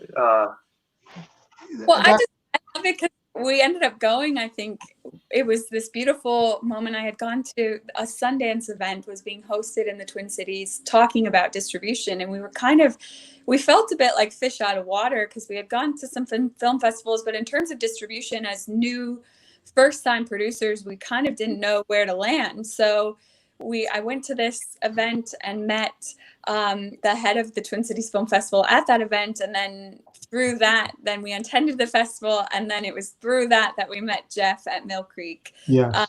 But it was kind of one of our least pressured film festivals as well, because it was kind of like, oh, we're in my hometown, my grandma's going to come and see, and my family's going to come and see. And then it ended up being, a very pivotal moment. And we met Mill Creek, and they became our home. So it's been... That's awesome. And, that takes me to a little piece that Sasha and I were speaking about earlier today. And that has to do with broad appeal. Appeal. And if your story, your film does not have broad appeal, it doesn't leave the sci-fi genre world. Okay, broad appeal gets it into the other festivals that, don't get me wrong, they like sci-fi, but they like so much other stuff as well, which there's 90% of all the other films. But if you have enough broad appeal, meaning that it was written by someone who can put together a story that a lot of people are going to like this, then it increases the chances of the film's post-festival success. It increases the film's chances in the post-festival success, which is distribution, whether it is DVDs, what Blu-rays, whether it's streaming, wherever else it eventually ends up. And you'd be surprised that there is a formula for this to happen. I'm not going to go into it now because it's pretty of a long process, but I'm happy to bring it up. But I think you guys already understand it because you've made a film that has broad appeal. So, and from my position, being, someone that is running a festival that sees every single film that comes in and goes out, I can tell you that there's some very good works that are never seen because they don't have enough broad appeal. Once again, broad appeal. It's so valuable and important. It's okay to put in those little tiny pieces that moments that are going to drive people absolutely nuts. Star Wars does this all the time. But there's that broad appeal. After all, we're talking about a commercial endeavor. We're talking about selling tickets, selling views. You have to be able to do that. Otherwise, you'll never make a return.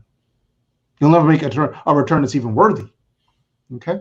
So, it's very important to be able to achieve the broad appeal status if you're interested in doing this for people to watch. Some people just don't care. They'll just make, just give me a couple $100 million, I'll just make a movie. I don't care. Okay. But if your intention is for a lot of people to watch it in this global marketplace, which is your audience, that really should be taken into consideration. And I think you guys did a pretty good job with that. Thank you, Troy. We're kind of wrapping up, so we only have three more questions here, and someone. Oh, we've got a comment here. So wonderful watching you. I'm looking to check out Flora on Amazon. Oh, that's so nice. Thank you, Zuckerberg. Yeah, right. Zuckerberg's checking us out. Thank you, Zuckerberg. You know, yeah. And we also have what's in the menu. What is the menu for the next movie? So what's next? What's next? Oh, I don't know. Are they asking that, or are they asking specifically what kind of food am I going to be serving on the next film? Oh, I think probably that, because Tomo can actually go to your house, right? Yes.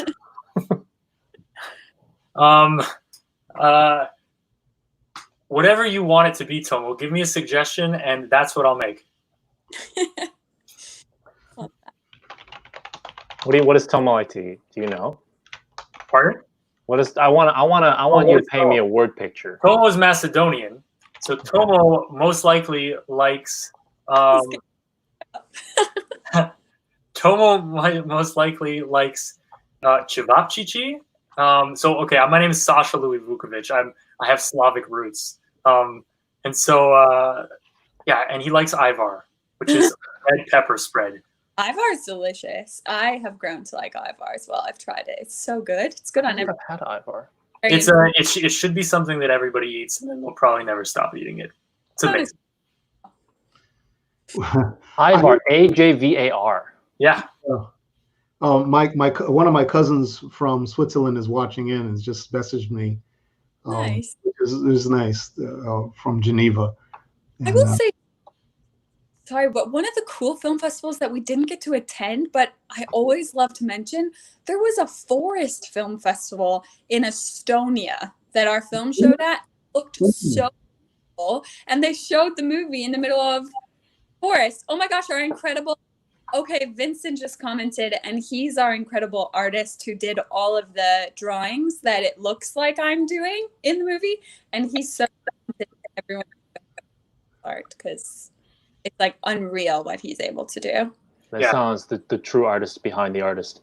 And Yeah. Vincent, I'm sorry to tell you, but if you want me to remove my cap, you have to sign up for my OnlyFans. Where's my cap? Hi, Solar. I'll represent a little bit of French Canada.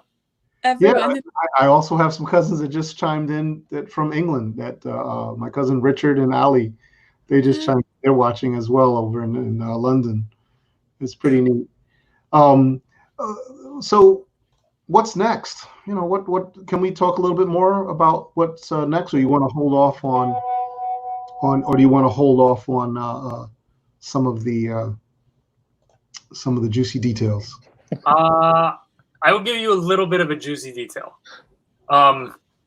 So I said I was working on 2 scripts. One of them I'll give you like a little synopsis for what they are. One of them, oh, hello, Kenya. I have an idea who this is. Oh, yeah? Yeah, that's going to be the filmmakers, Willis and Party out of Kenya. They won Best Afrofuturism last season. Amazing. Excellent sci-fi filmmakers. Yeah, they're in production, I think. Holy smokes. They're listening to your details, what you're talking about. Yeah. Okay, so there's one that takes place in the late 1700s, and it's about attacks that are happening on the fur trade in North America. And so the fur trade is basically the birth. I wanted to talk a bit about the birth of capitalism in North America, and the fur companies were the first corporations on the continent. And there are some positives to what they brought here, but there are also a lot of negatives. And I, again, wanted to kind of focus on a villain that was not typical, something that is based on, go to the root basically of capitalism in North America. And so it takes place in the winter, and it takes place in the fur trade, and there are trappers, and there's a lot of fires, and it's pretty cool. And that one is more of the political horror. The other piece deals with firefighters in a deciduous forest in North America, and is also a period piece and takes place kind of in and around the same time as Flora. Wow. Wow. Both will do well. Both will do well. They're different markets. The political horror will do better, especially in this time frame we're in. The one that takes place in the period of Flora is also science fiction, and it also it deals kind of with the it has a bunch of strong female leads, and it deals with kind of investigating some of the old school Forest Service, and which I have a lot of interest in. It's again something to do with trees. Wow, that sounds really good, Sasha. That's fantastic. So that's what's next for me. Working on these new features. Pardon? Both feature stories. Both feature films, yeah. Good. Good. Well, we definitely have taken a huge amount of time here, so we have our last question. Last question. Well, there's a bunch of last questions. My goodness, and you can answer them any way you want, guys. Yeah, I was right. That is Willis from Kenya. Holy smokes. Hi, Willis. What were your favorite films last year or ever? Are you a Star Wars or Star Trek fan? And if you have any more comments on science fiction. I'm going to go last. Okay. What do you think, Dan? I'll hop in. I really loved last year.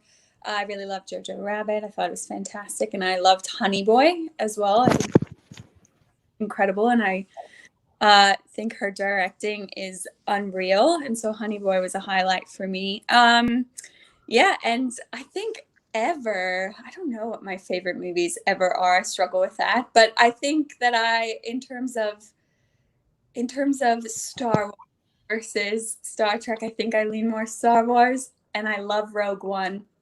I think one might be my favorite, and I know that might be controversial, but yeah, that's for me.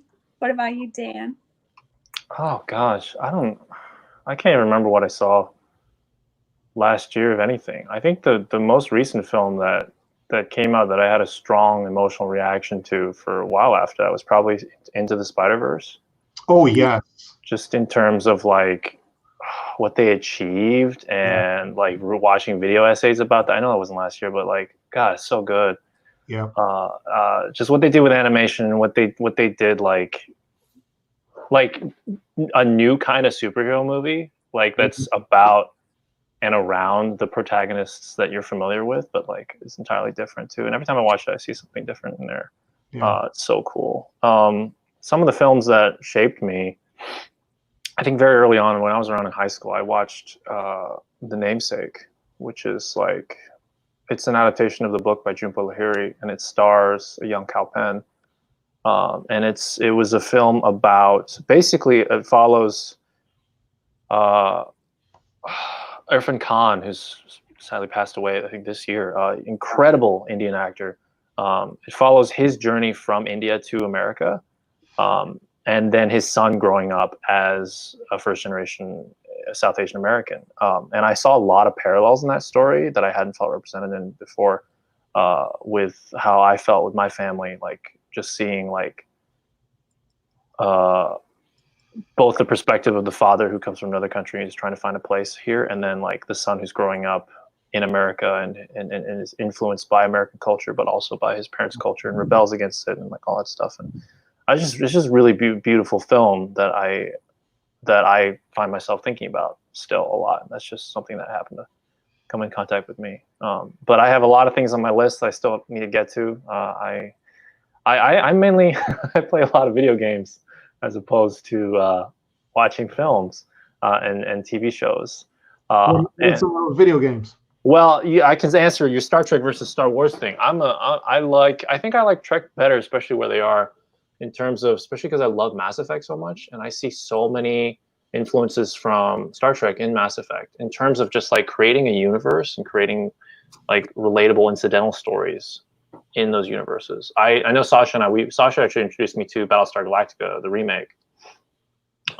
It's another incredible, you want to talk about wars in space, right? Like that's another incredible series. And I also do think Rogue One is probably my favorite Star Wars that's come out recently. I would third that. I haven't seen Rise. Not alone in my love of Rogue One. Not at all. It's a real. What I love is it's a war film. It's like a real war film. Yes, it Rogue is. One is written by Tony Gilmore. Yeah. Rogue One is written by one of the best writers in the world. Like, the creative force behind that movie, for my money, is the strongest of the ones that they've put out. And who was the writer for Rogue One? Tony Gilmore. Tony Gilmore. He wrote the Bourne films, the first 3 Bourne films. He wrote a movie called Really? and he also wrote a movie called Michael Clayton. Yeah. And the director of that film, I think there's a little bit of controversy about who actually ended up finishing the direction, but Yeah, it was. regardless, the 2 people who were part of finishing the direction of that movie are both incredible filmmakers. And so I think they just created something amazing. And I actually really like the guy who's the man who is the director of the film, made Godzilla and made a movie called Monsters, an independent film called Monsters, the remake of Godzilla. And I think that Gareth Evans is, I think, his name, and he's incredible. And he also went to Sci-Fi London. Wait a second. He was there? Gareth Evans was took part in, I think, their Yeah, that's right. Gareth. That's right. Gareth was a recipient of their one of their awards. Absolutely. yeah. I think that he's one of my favorite young science fiction filmmakers. Yeah, he's very good. And yeah, he was involved in Monsters. This guy Anthony Joseph Gilroy. Don't get me wrong, but doesn't this look a little bit like James Bond? He does look a little James Bondy. I think he definitely has heritage that came out of Britain. You know, I see Casino Royale right in front of me. Can you put up like Christoph Waltz in the next, like a side by side? Crystal. This guy is one of the best writers in the world. He's amazing. The thing about Rogue One, which is so It's more like a Bond villain to me. But is that they went and I don't know, they just they really swung for it. They weren't afraid to tell a story that I don't know, that was kind of offbeat and that was unique. It doesn't feel like any of the other Star Wars films, but it feels old. Yeah, he's pretty. Come on, look at that. Look at that. At the very least, they have the same tailor. Yeah. Oh my God, that is just. Yeah. Sorry, Dan. I big time cut in there. Continue. I Please. just wanted to be side by side. Tony's playing the role. Their acting role. Tony's playing the role. I can tell you that right now. He's playing the role, man. Holy smokes. Wow. Well, that's real neat about Rogue One. Rogue One is also one of my favorite Star Wars stories. There's another Star Wars story which did not make the film, but is a prequel to Rogue One. It's a 20+ year story of the father's life that went into his early days with what was the name of the guy who was the general, who was like the scientific general? Oh, yeah. What's his name? His name is okay, I remember it. Oh, what's his name? Ben Mendelsohn's the actor. Yeah, who looks a lot like these guys. Oh, but he's great. Not too different, man. Not too different. I'm telling you, not too different. Okay. Also, fabulous actor. I really like him as an actor. But it's the story of Galen or so. Mendelsohn that plays the military scientist to bring in really to get the IMDb. Wow. But her dad, who was the one that created the power supply, Yeah. which runs on the kyber crystals. Okay. And the Empire chased him, for decades to force him, to convince him to please be part of this. And then it was later on that he discovered that this is not just going to be a power plant to run a battle station to chase people around in the solar system. It was going to be there to bulldoze the solar system. And that's what that's when he decided to go rogue and flee from the Empire until they forced him to come in and to perform and put this thing together. And it wasn't, and then that's when he decided to create a vulnerability in the whole infrastructure that if it was exploited would destroy the whole thing. It was the straw that break the camel's back against this Titan. And that's what eventually was in those tapes, those big giant tapes that she was carrying that they never really, that you saw in the trailers and they really didn't show you in the movie. You know, so that then ended up on a, you know, it then ended up on a little tiny thumb drive at the end of Rogue One that was delivered to Leia. Right. Is that the thing that many Bothans died for? Yes. Or was that another piece of information? Those are the Bothans. Those are the ones that died, I think. Nice, Dan. Yeah. Listen, Mon Mothma delivers that line with such presence that like people still remember it. And then we don't see them. But and then she hid that information on a private email server. Does that sound familiar? And then ejected the private email server onto a desert planet. I mean, Star Wars Rogue One introduced me to Riz Ahmed, which is like now one of my favorite UK actors. Right. He's for such a small role, I think he does a great job. Right. But also, what I really like about this movie in terms of Star Wars is that when Disney took over Star Wars, I feel like they didn't take a lot of chances. They didn't do a lot of new things. And so the ending of Rogue One, when they shot it, they were like, well, we don't see any of these people in episode 4, so they have to die, right? Like, we have to kill them all. Yeah. And I think there was a lot of like touch and go about that, like not sure if the studio would sign off on it or being like, this is Disney. Are they going to be okay with this? Remember the brand, the broad appeal, the broad appeal to the audiences. And they're willing to sacrifice some of the fans to gain many, many more fans. Yeah. I'd say that's true. But you see the addition of characters from number 3. I'm sorry, I'm getting it all screwed up. From number 4 in Rogue One. So some of the pilots. Yeah, that's footage from episode 4, right? Yeah, that were like red, whatever, that died. There was one guy who veered off and died. That was Red 5, who became Luke Skywalker. And then you still had some of the other ones that survived or that were part of the attack on the Death Star that were there in the red squadrons and Y-wing squadrons that were there that survived. All of Blue Squadron was wiped out, which is unfortunate because Blue Squadron was the best squadron. You know, so. Blue Squadron, objectively the best color in Squadron. And I will fight anyone who says that. No, well, I love the sense that Red 5 is like a call sign that Luke inherited, you know. Yeah. And that war is about like people who came before and stuff like that. Like, wow, that's so cool.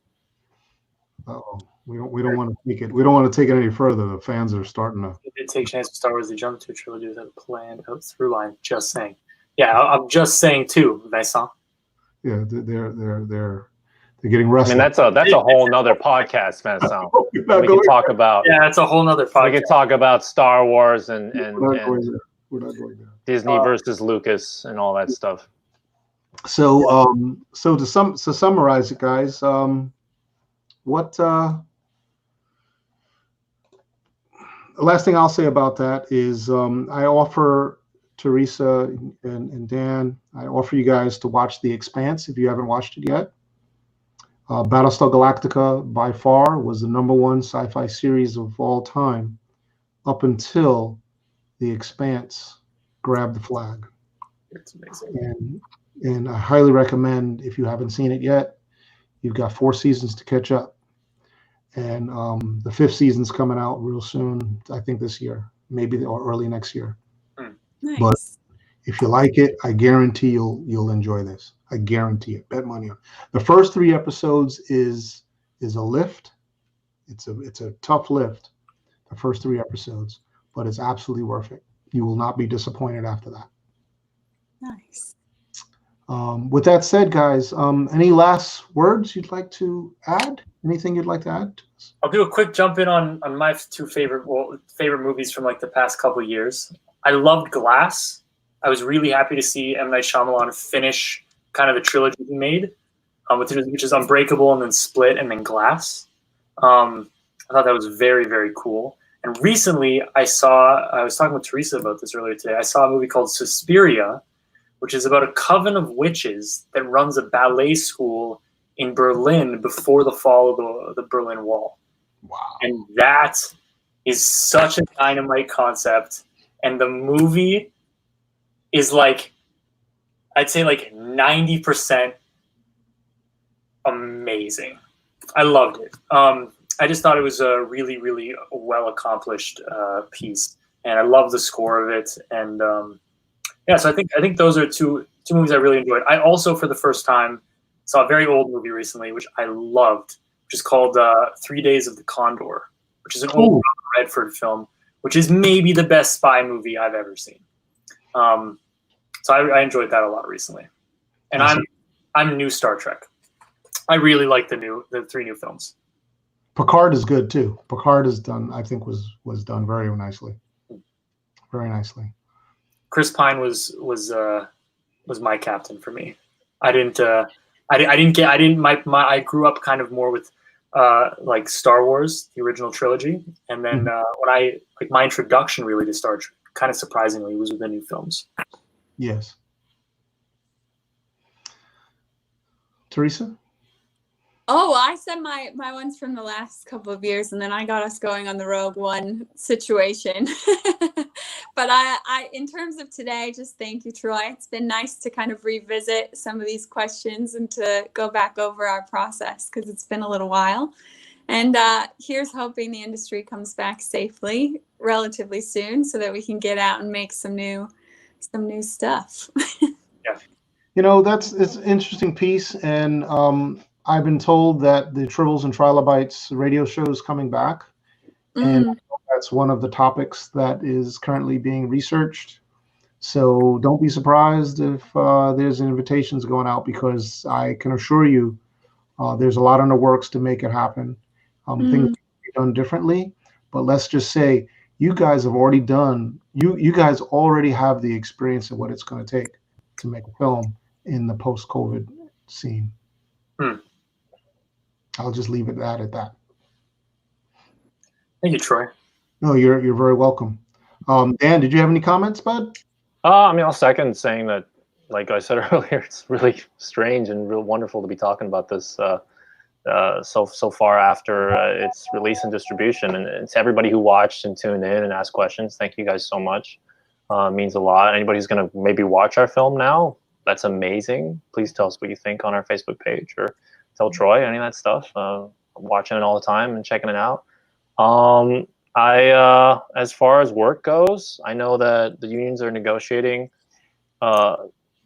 like streaming revenue things and plans so that not only when we do go back to work, it's not only safe, but that we're well compensated, because everybody's operating in a deficit right now.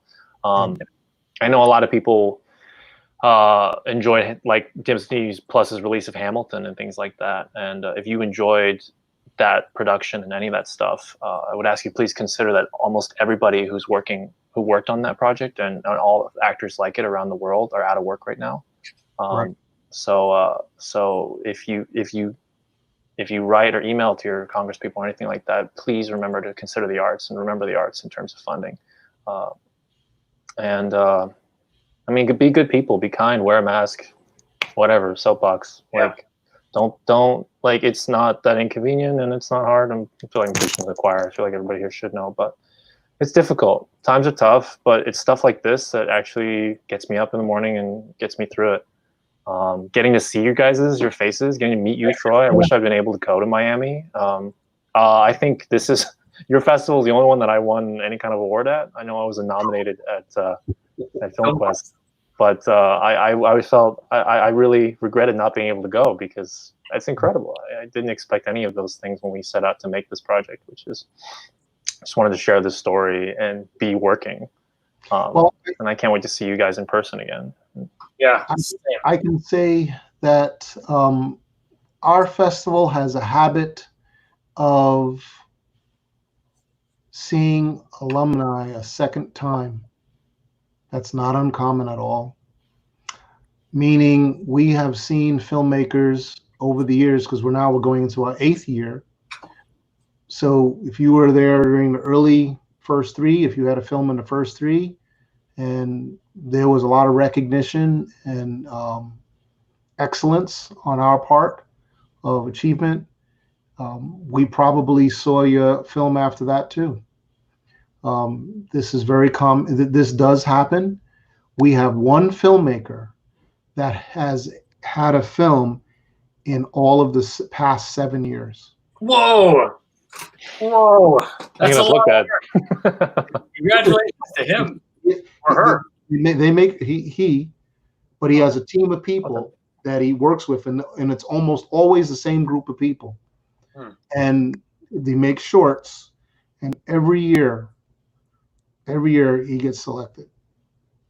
Cool. He makes it. Yep, he's running, carries that flag. Yeah, it's impressive. Well, Troy, you're impressive. Thank you. Thanks. Thanks. I love the genre. I love sci-fi. I love science. So we're always happy here to, that's the whole point, is that we create a venue, we create a vehicle for people to have the ability to bring their content to South Florida. South Florida is a content dry community in the context of science fiction. And as a result of that, we're happy to be that vehicle. And it's cool. We're going to continue. It will continue. The festival will continue. I'll be long gone, and the festival's going to continue. Awesome. Yep. I hope you're not long gone anytime soon. No. Okay. With that said, folks,